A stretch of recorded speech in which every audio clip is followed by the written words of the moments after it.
Foreword to the second edition. This tale grew in the telling until it became a history of the Great War of the Ring and included many glimpses of the yet more ancient history that preceded it. It was begun soon after The Hobbit was written and before its publication in 1937, but I did not go on with the sequel, for I wished first to complete and set in order the methodology and legends of the elder days, which had been taking shape for some years. I desired to do this for my own satisfaction, and I had little hope that other people would be interested in this work, especially since it was primarily linguistic in inspiration and was begun in order to provide the necessary background of history for Elvish tongues. When those whose advice and opinion I sought corrected little hope to no hope, I went back to the sequel, encouraged by requests from readers for more information concerning hobbits and their adventures. But the story was drawn irresistibly towards the older world and became an account, as it were, of its end and passing away before its beginning and middle had been told.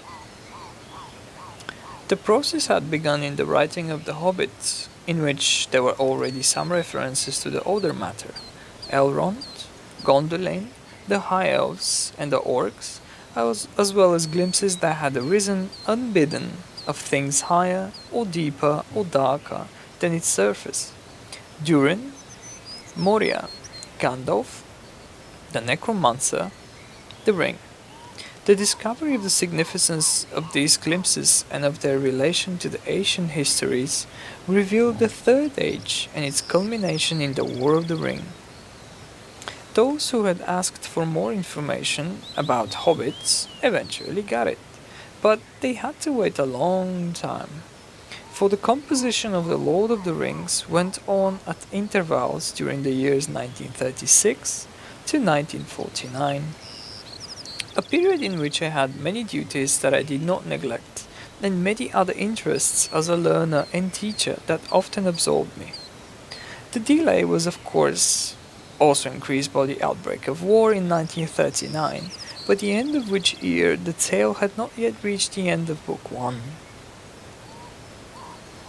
In spite of the darkness of the next 5 years, I found that the story could not now be wholly abandoned, and I plodded on, mostly by night, till I stood by Balin's tomb in Moria. There I halted for a long while. It was almost a year later when I went on and so came to Lothlorien and the great river Late in 1941.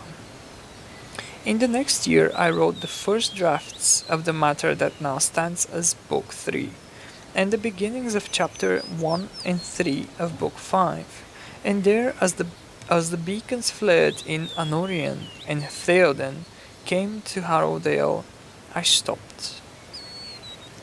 Foresight had failed, and there was no time for thought. It was during 1944 that, leaving the loose ends and perplexities of a war which it was my task to conduct, or at least to report, I forced myself to tackle the journey of Frodo to Mordor. These chapters, eventually to become Book 4, were written and sent out as a serial to my son Christopher, then in South Africa with the RAF. Nonetheless, it took another 5 years before the tale was brought to its present end. In that time I changed my house, my chair, and my college, and the days, though less dark, were no less laborious. Then, when the end had at last been reached, the whole story had to be revised, and indeed, largely rewritten backwards. It had to be typed and retyped by me.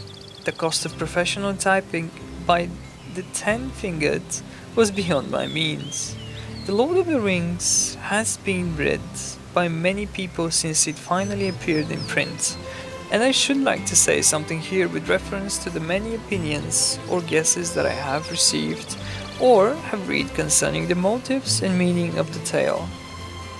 The prime motive was the desire of a tale-teller to try his hand at a really long story that would hold the attention of readers amuse them, delight them, and at times maybe excite them or deeply move them. As a guide, I had only my own feelings for what is appealing or moving, and for many the guide was inevitably often at fault. Some who have read the book, or at any rate have reviewed it, have found it boring, absurd, or contemptible, and I have no cause to complain, since I have similar opinions of their works, or of the kinds of writing that they evidently prefer. But even from the points of view of many who have enjoyed my story, there is much that fails to please. It is perhaps not possible in a long tale to please everybody at all points, nor do displease everybody at the same points, for I find from the letters that I have received that the passages or chapters that are to some a blemish are all by others specifically approved. The most critical reader of all, myself, now finds many defects, minor and major, but being fortunately under no obligation either to review the book or to write it again, he will pass over these in silence, except one that has been noted by others: the book is too short. As for any inner meaning or message, it has in its intention of the author none. It is neither allegorical nor topical. As the story grew, it put down roots into the past and threw out unexpected branches, but its main theme was settled from the outlet by the inevitable choice of the ring as the link between it and the hobbit.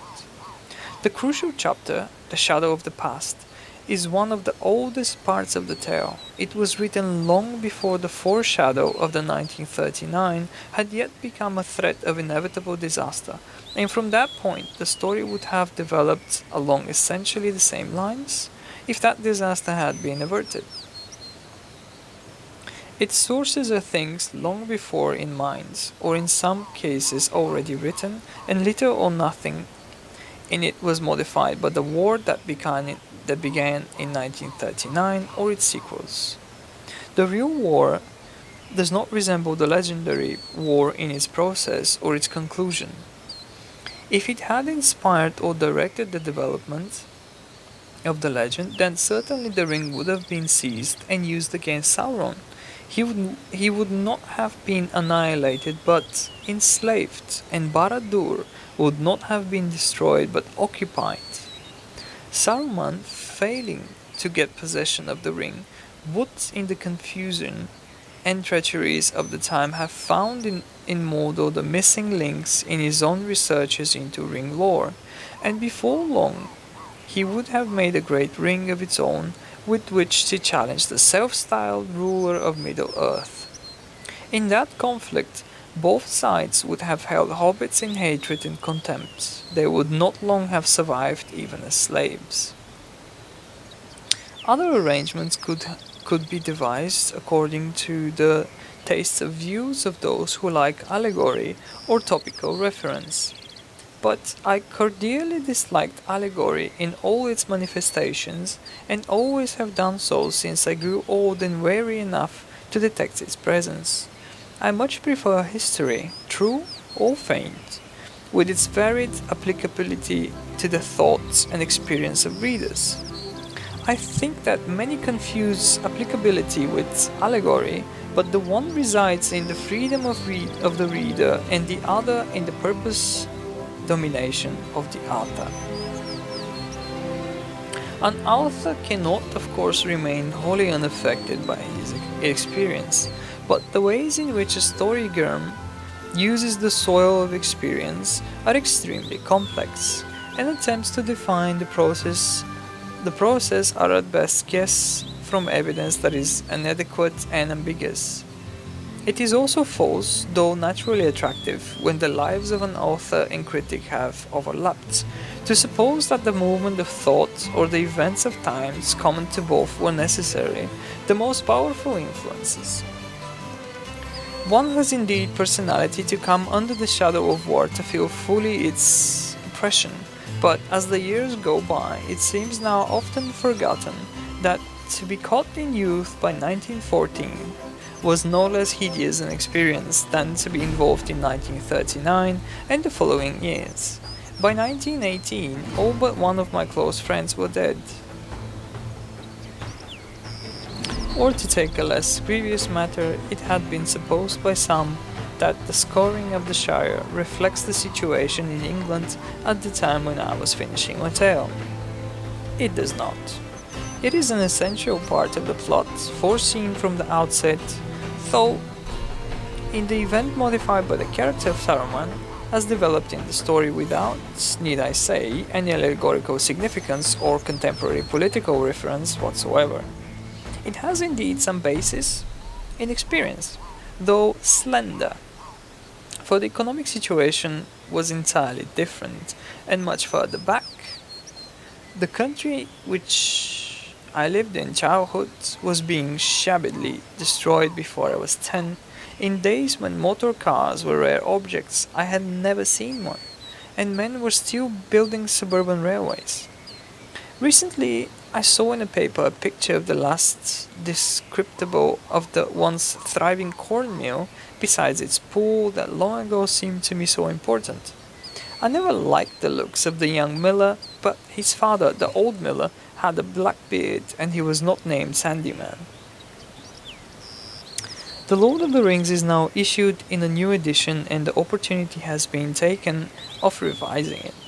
A number of errors and inconsistencies that still remained in the text have been corrected and an attempt had been made to provide information on a few points which attentive readers have raised. I have considered all the comments and inquiries, and if some seem to have been passed over, that may be because I have failed to keep my notes in order. But many inquiries could only be answered by additional appendices, or indeed by the production of an accessory volume containing much of the material that I did not include in the original edition, in particular more detailed linguistic information. In the meantime, this edition offers these forewords, an additional to the prologue, some notes and an index of the names of persons and places. This index in intention complete and in items, but not in references, since for the present purpose it has been necessary to reduce its bulk. A complete index making full use of the material prepared for me by Miss Smith belongs rather to the accessory volume.